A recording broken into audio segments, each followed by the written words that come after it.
안녕하십니까, 힘찬TV의 힘찬입니다. 저번 시간에는 행복한 은퇴 생활을 위한 성공하는 투자 조건에 대해서 설명드렸는데요. 오늘 시간에는 상업용 부동산 투자 시 성공하는 조건에 대해서 설명드리고 상권 보는 법에 대해서도 설명을 드리도록 하겠습니다.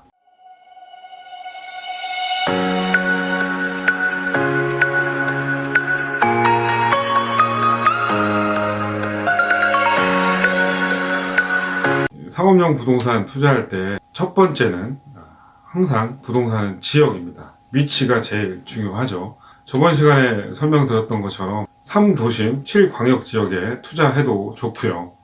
또 상업용 건물 투자할 적에 젊은이들이 많이 있는 상권, 우리가 지금 많이들 많이 알고 있는 홍대 상권, 건대 상권, 이태원 상권, 성수동 상권, 이런 상권에 투자해도 좋을 듯 합니다. 이유는 보통 돈을 쓰는 층이 있잖아요. 소비하는 층. 소비하는 계층은 20대하고 30대가 주로 소비를 합니다. 노인분들과, 그리고 또 돈을 버는 사람이 제일 소비를 안 합니다. 돈을 버는 사람이 누구일까요? 가장분, 직장을 다니고 계시는 분들이 제일 소비를 안 할 것입니다. 자, 그러면 이 젊은 층들이 돈을 쓰는 곳이 보통 어디일까요? 지금 아까 제가 설명드렸던 그런 상권들이죠. 홍대, 건대, 이태원, 성수동, 서울 지역에서는 이런 상권에서 돈을 쓰고 있죠. 여의도나 상암동, 그 빌딩 많은 곳, 그러니까 직장인들이 많은 곳은 보통 요즘은 다 그 칼퇴근 시키잖아요. 모든 회사에서 6시나 7시면 컴퓨터를 끄든지 강제를 끄든지 해서 다 퇴근하라고. 이번 정권이 좋은 게 이런 거잖아요. 직장인들한테는 되게 좋은 정권입니다.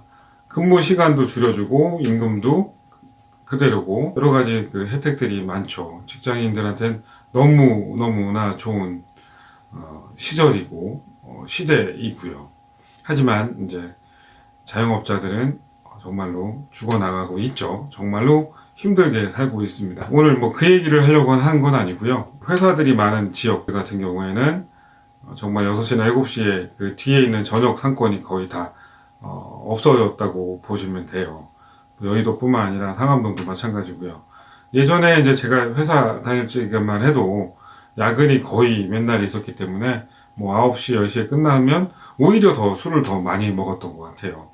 일 끝나고 동료들하고 이런저런 얘기하면서 오히려 술을 더 늦게까지 많이 먹었던 것 같은데 요즘은 칼퇴근하니 그 주변에 있는 상권들은 점심때밖에 장사가 안 되겠죠. 젊은 소비층들이 오지 않는 상권들은 정말로 자영업 하시는 분들이 임대료도 내기 힘든 상황이에요. 여러 가지 문제가 많잖아요. 알바 문제부터 해서 최저 시급부터 해서 여러 가지 문제들이 많아서 정말로 요즘은 자영업자들이 설 곳이 없습니다. 두 번째로 20, 30대 소비층들이 많은 그런 상권이 좋은 상권이고요. 세 번째로는 이 상권은 도로가 너무 넓어도 안 돼요. 적당한 도로는 8m에서 15m 도로예요. 그러니까 왕복 2차선 정도나 아니면 무단 횡단이 가능한 정도의 도로여야 돼요. 보통 4m 도로는 차가 하나 지나가고 사람이 이제 간신히 지나갈 수 있는 그 도로를 4m 도로라고 하는데 보통 8m 도로에서 길어봤자 15m 정도의 도로가 제일 좋아요. 동교동 삼거리에서 신촌 가는 방향은 왕복 8차선이고 그리고 언덕이 있어요. 그 상권 같은 경우는 그 상권의 그 용도 지역은 준주거 지역이나 일반 상업 지역들이 있단 말이에요. 그 지역은 그냥 차만 지나가는 곳이지 유동인구들이 거의 지나가지를 않아요.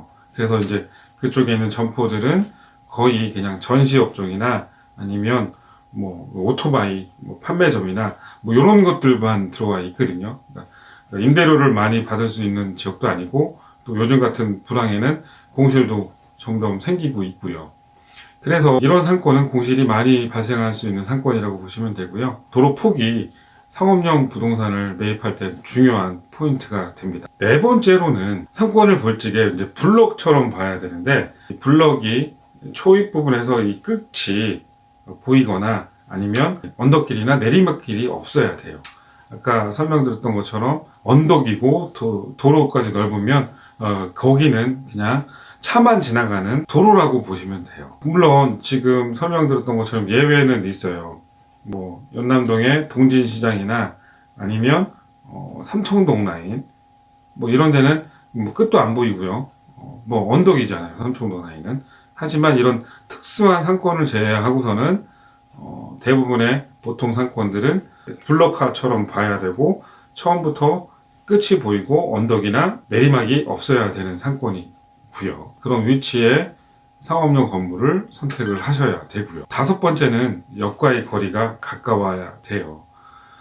물론 이것도 예외가 있습니다. 하지만 대부분의 이제 상업용 건물을 구입할 적엔 역하고 가까워야지 만나는 사람들도 역 근처에 있는 상업단지의 술집이나 음식점이나 공연장이나 이런 데를 가니까요. 여섯 번째는 근린 생활시설 건물로 바꿀 수 있는 노후화된 건물들이 많아야 돼요. 이게 무슨 얘기냐면 젠트리피케이션이라고 들어보셨죠? 이 젠트리피케이션 현상으로서 상권이 되게 비싸지면 점점점 임대료 때문에 그 인근에 있는 상권으로 상권이 확장이 되거든요. 그러려 그러면 이 상권 근처에는 낡은 뭐 단독주택이나 다가구 주택들이 있어야 되는 거예요.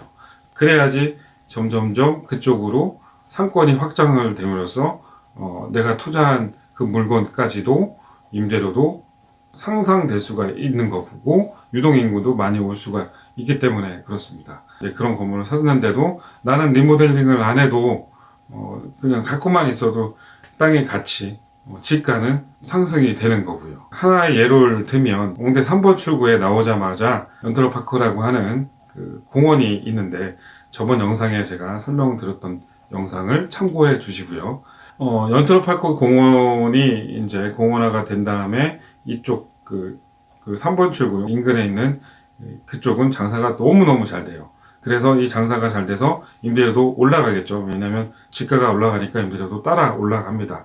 이 올라가는 이 자리에 들어오려고 하는 많은 업체들이 되게 많단 말이에요. 그래서 이 상권이 임대료가 너무 비싸져서 그 옆쪽으로 가는 게 동진시장 이제 상권이었고, 이 동진시장 상권은 3m 도로보다 더 작은, 그러니까 정말 차가 지나가지도 못하는 정도의 길도 많은데 그 지역에 있는 건물들이 단독이나 다가구들이 다 리모델링을 해서 상점들이 들어와서 하나의 상권이 형성이 되고요. 또 연남동에서 이제 연남동 아까 연트로파크 그 상권에서 도보로 20분 정도 거리가 가면 김희경 씨 건물, 소유 씨 건물, 손현재 씨 건물, 이 연예인 건물들이 거의 한 그 홍대 여가구는 도보로 한 20분 정도의 거리에 위치해 있어요. 이처럼 이 상권이 점점점 임대료가 비싸지고 나니까 이제 인근 상권까지 계속 확장해서 뻗어나가는 거거든요.